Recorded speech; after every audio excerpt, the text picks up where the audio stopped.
একদিন পরেই উদযাপিত হবে মুসলমানদের সবচেয়ে বড় ধর্মীয় উৎসব ঈদ উল ফিতর। ঈদের দীর্ঘ ছুটি কাটাতে প্রস্তুত বিশ্বের দীর্ঘতম সমুদ্র সৈকতের শহর কক্সবাজার। আসন্ন ঈদ উল ফিতর উপলক্ষে পর্যটকদের বরণে এখন পুরোপুরি প্রস্তুত কক্সবাজার। প্রায় ৫.৫ শতাধিক হোটেল, মোটেল ও রিসোর্টের ৮০% বেশি কক্ষ আগেই বুকিং হয়ে গেছে। পর্যটকদের নিরাপদে সাগরে গোসল নিশ্চিত করতে মোতায়েন করা হয়েছে লাইফগার্ড। ঈদের ছুটিতে এখানে লক্ষাধিক পর্যটকের সমাগম হবে বলে আশা করছেন সংশ্লিষ্টরা।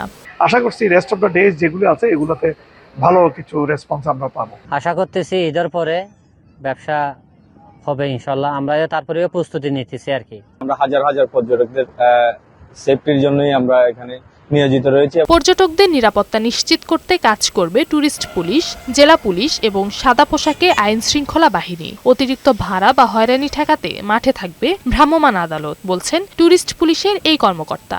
আমাদের নিরাপত্তাটা আমরা সেভাবে জোরদার করেছি যাতে কেউ কোনো রকম টুরিস্টদের সাথে কোনো রকম অপ্রীতিকর ঘটনা না ঘটতে পারে, সেক্ষেত্রে আমরা সবাই সজাগ। ঈদ উল ফিতরকে সামনে রেখে প্রাকৃতিক সৌন্দর্যের লীলাভূমি রাঙামাটি পর্যটকদের স্বাগত জানাতে প্রস্তুত। ইতোমধ্যে জেলার আবাসিক হোটেলগুলোর বেশিরভাগ রুম বুকিং হয়ে গেছে। এদিকে দীর্ঘ এই ঈদ ছুটিতে সাজেক ভ্যালিতেও পর্যটকদের উপচে পড়া ভিড় হবে বলে আশা করছেন পর্যটন সংশ্লিষ্টরা। আমরা আমাদের সর্বোচ্চ সেবা দেওয়ার জন্য আমরা প্রস্তুত রয়েছি। ছুটিতে যথেষ্ট পর্যটক টুরিস্ট রাঙ্গামাটিতে আসবে, আমরা আশাবাদী। এদিকে পর্যটকদের নিরাপত্তা নিশ্চিত করার পাশাপাশি যে কোনো ধরনের সেবা দিতে প্রস্তুত রয়েছে ট্যুরিস্ট পুলিশ। তাদের আসা, থাকা এবং যাওয়া কোথাও যেন কোনো রকম সমস্যা না হয়, আমাদের যতটুকু সাধ্য আছে সেই সাধ্যের মাধ্যমে আমরা কাজ করে যাচ্ছি।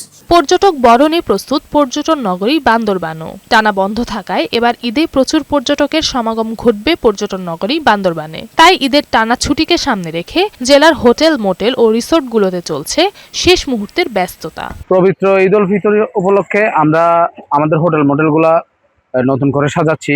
আমরা সামনে ভালো ব্যবসা করার একটা আশা রাখতেছি। পর্যটকরা যেন নির্বিঘ্নে ঘুরতে পারে সেজন্য পুলিশের পক্ষ থেকে নানা পদক্ষেপ গ্রহণের কথা জানালেন পুলিশের এই কর্মকর্তা। কুয়াকাটায় পবিত্র ঈদ উল ফিতরকে ঘিরে প্রস্তুতি নিচ্ছে হোটেল, রিসোর্ট মালিকরা। সংশ্লিষ্টরা আশা করছেন ঈদের দীর্ঘ ছুটিতে আবারও প্রাণ ফিরে পাবে সমুদ্রকন্যা কুয়াকাটা। আমরা প্রস্তুতি নিচ্ছি এখন। হোটেল, মোটেল ঝাড়মোস হচ্ছে, ইলেকট্রিক যে কাজগুলো আছে আমরা সেগুলো করছি। এই ঈদের পর যে লম্বাটা ছুটি পেবে, এই ছুটিতে পর্যটন অনেক আসবে এবং আশাবাদী আমরা। আমাদের ম্যাক্সিমাম হোটেলে 30-40% আমরা অনলাইন বুকিং ইতিমধ্যে পেয়েছি এবং আশা করতেছি সামনে যে দিনগুলো আছে, এখনও সপ্তাহখানেকের মতো সময় আছে, তো আমাদের আশা আছে যে শতভাগ বুকিং ইনশাল্লাহ হবে। কুয়াকাটায় পর্যটকদের নিরাপদ ও সুন্দর পরিবেশ উপহার দিতে প্রস্তুত hotel, motel owners association. Kuakata পর্যটন নগরীর সব হোটেল মোটেলগুলি পর্যটন সেবা দেওয়ার জন্য তাদের প্রস্তুতি সম্পন্ন। প্রতি বছরের চেয়েও আমার মনে হয় এই বছর পর্যটকদের আনাগোনা বেড়ে যাবে। আশা করা যায় শান্তিপূর্ণভাবে পর্যটকরা এখানে ঘুরে ফিরে আবার তাদের গন্তব্যে ফিরে যেতে পারবে। ঈদ উল ফিতরের দীর্ঘ ছুটিতে পর্যটকে মুখরিত থাকবে সকল পর্যটন শহর, এমনটাই প্রত্যাশা সকলের। নওশিন জান্নাত, বৈশাখী সংবাদ।